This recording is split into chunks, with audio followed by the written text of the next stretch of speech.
ரொம்ப சூப்பரான அருமையான எபிசோட் வந்திருக்குன்னே சொல்லலாம். மிஸ் பண்ணாமல் ஃபுல்லோடையும் கேளுங்க. இந்த வீடியோ பிடிச்சிருந்துச்சுன்னா லைக் பண்ணி நம்ம சேனல் கண்டினியூவாக ஆதரவு வந்துட்டாங்க.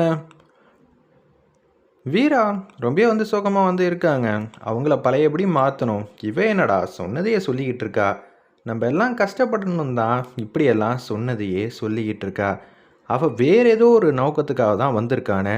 நம்ம பிருந்தாவும் மாறணும் கரெக்டாக யூகிக்கிறாங்க. எனக்கு தெரிஞ்சு இவ லேசுப்பட்டவ கிடையாது. ஏதோ ஒரு விஷயத்துக்காக தான் இங்கே வந்திருக்கான்னு மட்டும் தெளிவாக தெரியுதுன்னு மாறன் சொல்கிறாங்க. என்னடா சொல்கிற? அப்போனா அவசரப்பட்டுட்டோம். அன்னைக்கு என்ன நடந்துச்சுங்கிறத நம்ம விசாரிக்காமையே விட்டுட்டோம் அப்படின்னு சொல்கிறாங்க.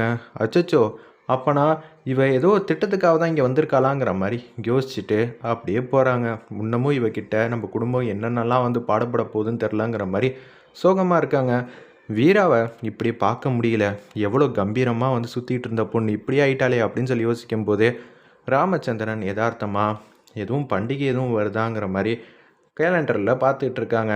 வீராவை மாற்றணுன்னா இங்கே ஏதாவது ஒன்று ஃபெஸ்டிவல் மாதிரி ஏதாவது ஒன்று பண்டிகை வச்சு கொண்டாடணும். என்ன பண்ணலான்னு பார்த்தா, ஓ ஜூலை மாதமா நம்ம மாறனுக்கு நாளைக்கு பிறந்த நாள். அப்போனா இன்றைக்கி நைட்டே சூப்பராக கிராண்டியராக கேக் வச்சு செம்மையாக கொண்டாடிடலாம் அப்படின்னு சொல்லி யோசிக்கிறாங்க. அந்த இடத்துல உடனே வள்ளி இங்கே வா, இந்த வீட்டிலே கலகலப்பாக இன்றைக்கி நம்ம எல்லோரும் மாற போகிறோம். குறிப்பாக வீராக்காக மட்டும்தான். என்ன சொல்கிற?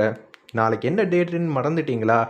மாறனோட பிறந்தநாள். இந்த பிறந்தநாளை வச்சு தான் வீராவை மனசு கண்டிப்பாக மாற்றி ஆகணும். என்னென்னா சொல்கிற?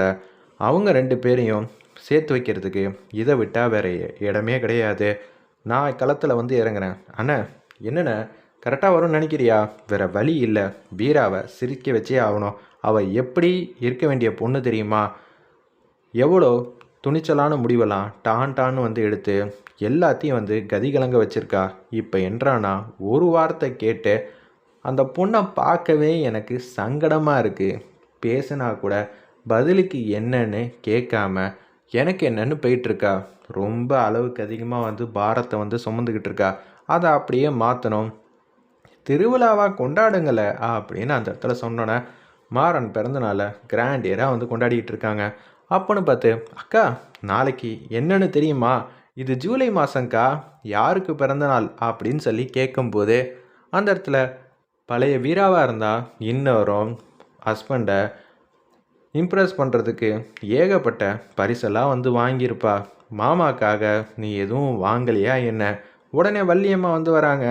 வீராவே ஒரு சர்ப்ரைஸ் தான். அப்படி இருக்கும்போது அவள் தனியாக வேறு ஏதாவது வாங்கிட்டு அசத்தணுமா அப்படின்னு சொல்லும்போது, என்ன சொன்னீங்க? கவனம் எல்லாம் நமக்காக இருக்கணும்க்கா. நீ மற்றவங்களுக்காக யோசிச்சேன்னு வச்சுக்கிங்க, அது சரிப்பட்டு வராது. நீ எவ்வளோ பெரிய ஆள். ஒரு விஷயத்தில் கான்சன்ட்ரேஷன் பண்ணுறப்ப நான் கூட தோற்று போயிடுவேன். அவ்வளோ பெரிய படிப்பெல்லாம் படித்து 10 ரேங்க்குள்ளெல்லாம் சூப்பராக அசத்தி பெரிய போஸ்டிங்கில் உட்காந்துட்ருக்க. அப்படி இருக்கும்போது கவனம் கான்சன்ட்ரேஷன்லாம் என்னன்னு நான் உனக்கு சொல்ல வேண்டிய அவசியம் இல்லை. விடுக்கா பார்த்துக்கலாம். ஓ வீராவை பழையபடி மாற்றுறதுக்கு இந்த வீட்டில் இப்படியெல்லாம் பண்ணுறாங்களா? அது சரி.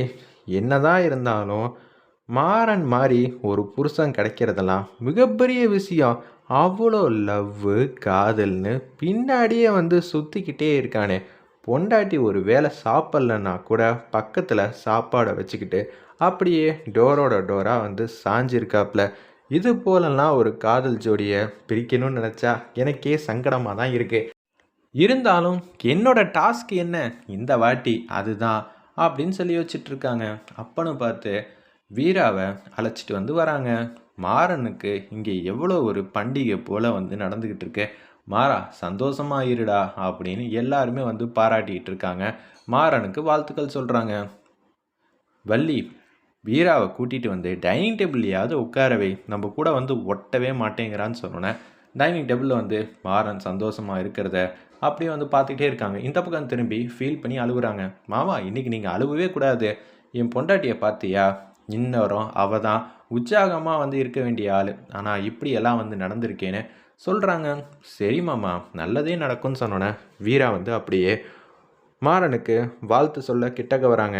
அதே போல் 2 பேரும் மாறி மாறி ஊட்டி விட்டுக்கிறாங்க. ரொம்ப சூப்பராக இருந்துச்சுன்னே சொல்லலாம் அந்த சீன்லாம். எல்லாரும் தனியாக போங்க. மாறனை விட வீராவை பத்திரமா யாரும் பார்த்துக்க முடியாது.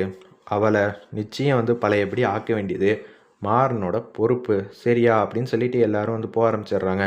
நைட்டு வந்து 12 மணிக்கிட்ட வந்து இருக்குது. அந்த இடத்துல ஃபங்க்ஷன்லாம் முடிஞ்சதுக்கப்புறமேட்டுக்கு அவங்க 2 பேரும் உட்காந்துக்கிட்டு இருக்காங்க. என்ன வீரா மேடம், நீங்கள் இங்கேயே வந்து உட்காந்துக்கிட்டு இருக்கீங்களே அப்படின்னு சொல்கிறப்ப, மேடம்லாம் ஒன்றும் வேணாம். சரி, நான் உன்கிட்ட சொல்ல வேண்டியதெல்லாம் இருக்குது.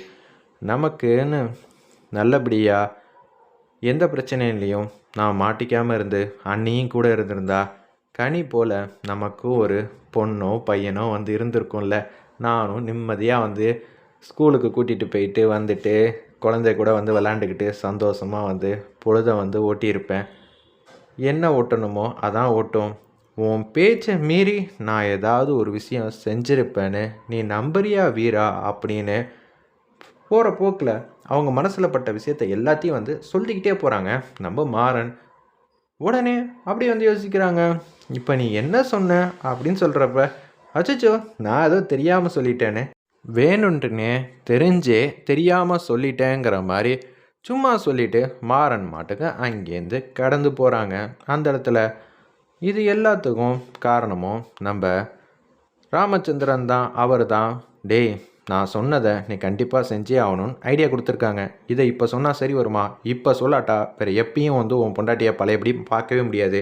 சரி சொல்லிட்டா போச்சுன்னு சொல்லிவிட்டு அப்படியே வந்து சொல்லி முடிச்சுட்டு அவங்க மாட்டுக்கும் போக ஆரம்பிக்கிறாங்க.